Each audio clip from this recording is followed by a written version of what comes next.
Portugal, and it's not, nothing sort of from like the main tier one, as they call them, like Fabrizio, Ornstein. All Fabricio's came out and said was that we're looking at both players again. But coming out today by this Portuguese report saying that Arteta wants Gyökeres on Arsenal's pre-season tour of Asia. And also, we got another one here from 30 Insider saying Arsenal could potentially agree a deal with Sporting for around £70 million for Viktor Gyökeres. So there we go. Only 70 million is going to be looking like we can get a fee done there. We also got from Ebola PT saying that Gyokeres is edging ever closer to Arsenal. The wage demands of Benjamin Šeško are increasingly becoming a problem, making Gyokeres the most likely to join Arsenal in the summer. We've also got one here from this other Portuguese report saying Journal, they got like almost 1 million followers, bro. Mental. Arsenal preparing a new offer to sign Gyokeres and Sporting. So you can quite clearly see, and then also here from the Mirror saying that from Sky Sports as well, saying Arsenal growing frustrated with Benjamin Šeško and negotiations are now not going smoothly due to his wage demands. Have got anything else we need to share, or is that it? There's one more up here as well from this guy. Again, I don't know how reliable this Donny is. He's like from Juventus. He's like a journalist in Juventus. And he says the situation between Juventus and Gyökeres can be defined as off. The strikers reached an agreement with Arsenal as revealed, as the Bianconeri have decided to opt out, and Arsenal will meet Sporting in the next few hours. So you can quite see a lot of reports are coming out and saying, with obviously on this with Gyökeres now, a lot of reports are coming out and saying that we are prioritizing a move for him because Šeško's sort of wages, and there was a report that came out the other day saying Šeško wanted a release clause in his contract.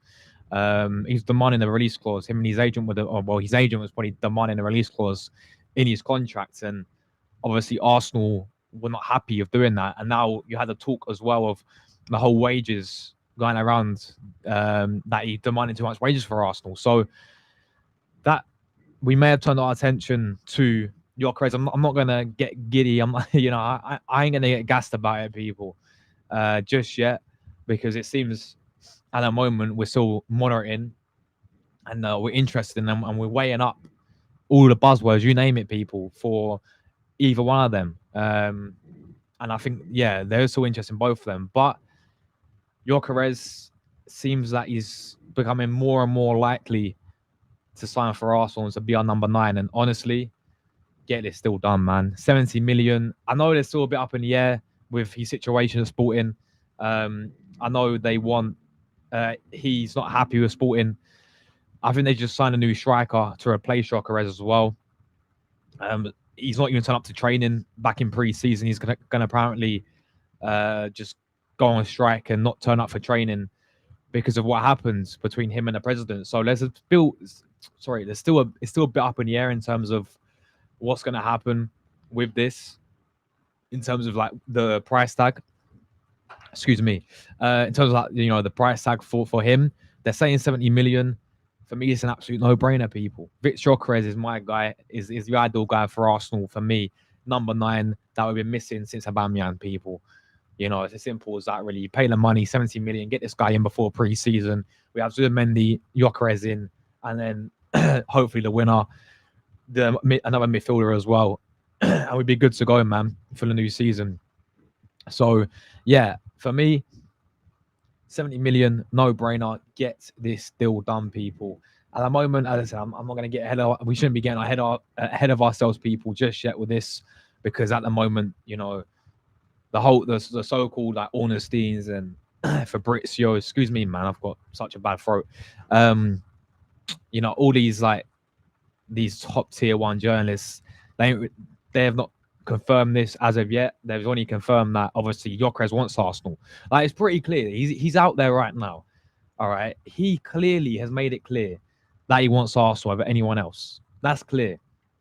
It's pretty obvious. Like, a player he's begging for the move effectively because Juventus are interested in him.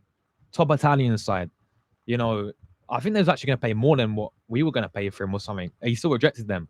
Of course, Man United were interested in going to Premier League. He could have played with his ex-manager in Almarin. I know Man United are in a mess, but still Premier League. He rejects them as well. So there is, it's clear that this guy wants Arsenal over anyone else. And it's interesting because these other clubs as well that are looking at him, people, the agent's saying that he said no to them because he wants Arsenal, which surely is an indication that something's going on behind the scenes that we don't know about. Because why would you just, surely you know, as a player, and his agent will know this as well, that you want to keep your cards close to your chest in terms of with these other clubs. Why would you commit yourself to one club? Then we was not even really interested in him when we was looking at Šeško still. So hopefully something is going on behind the scenes with this, and you know we are going to get this deal done because for me this Gyökeres will be the ideal striker for Arsenal. I've said enough about this guy since we've been doing these videos, you know, and streams. Like for me, it's an absolute no-brainer. He's one of the most informed strikers in Europe last season. The goals don't lie at all. You know, with that and what I've seen of him as well. As I said, we can look at the league, Portuguese league, and we can dismiss the Portuguese league, and we can do this and do that. But I've not ever seen a player score that many goals in my lifetime from the Portuguese league like what Gyökeres has done. It's not like what Nunes did, where he did well, but didn't. But you know, he wasn't producing Gyökeres numbers. People, he wasn't producing Gyökeres numbers, and he was a big part on why they won the league. I don't know what they called it, the Liga Nos, yeah, over there.